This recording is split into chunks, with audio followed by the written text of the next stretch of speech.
Raw material त्यांच्यानी म्हटलंय Coal आमकां गांवान आमच्या कोळसो नाका तांकां रॉ मटेरियल त्यांच्यानी म्हटला the cold handling will be major issue आणि स्पॉन्ज आयन दुसरें आयन वर स्पॉन्ज आयन रॉ मटेरियल खंयच्यान येतले ते कंपनीन खंयच म्हणवना they will take from Goa state only कित्याक गोंयच्यान घेतले म्हटल्यार the revenue will directly come to the treasury of Goa state mines department. आणि एक सेकंड थिंग म्हाका सांगपाचें जशें की तेंच्यांनी म्हटलें की आमी ह्या प्रोजेक्टाक गटर्स करतले उदक ते जे पळय सिवेज वॉटर जो तेंचे कितें कामाचें उदक आसा ते व्यवस्थीत गटर करून ते आमी सोडटले म्हणना ते आतां नाला जो पळय आमचो आसा न्हू त्या नाल्याक तेंचो सिवेज वॉटर आमकां कित्याक असो एक म्हाजो प्रश्न आसा.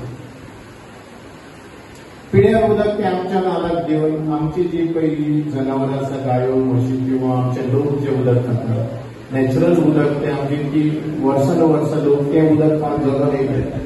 तो हो एक्सपान्शन प्रोजेक्ट त्यांचो आमी घेवन ती तेंची दूषित सगळें पोल्युशन तेजे आमच्या नाल्याक सोडून आमच्या लोकांच्या जिवाचेर काळ कित्याक घालुया अशें हांव म्हणटा की आता समज बोरवेल मारता बोरवेल समज मारली जाल्यार आमच्या गांवाची उडी कमी जातली. तुम्ही ह्यो बोरवेली ज्यो आसा त्यो मर्यादीत दवरच्यो ज्यो मारल्या तितल्योच आसुनी त्यो आनी ज्यो वाडत नाकात कित्याक त्यो वाडयल्यो जाल्यार आनी परत त्रास जाता.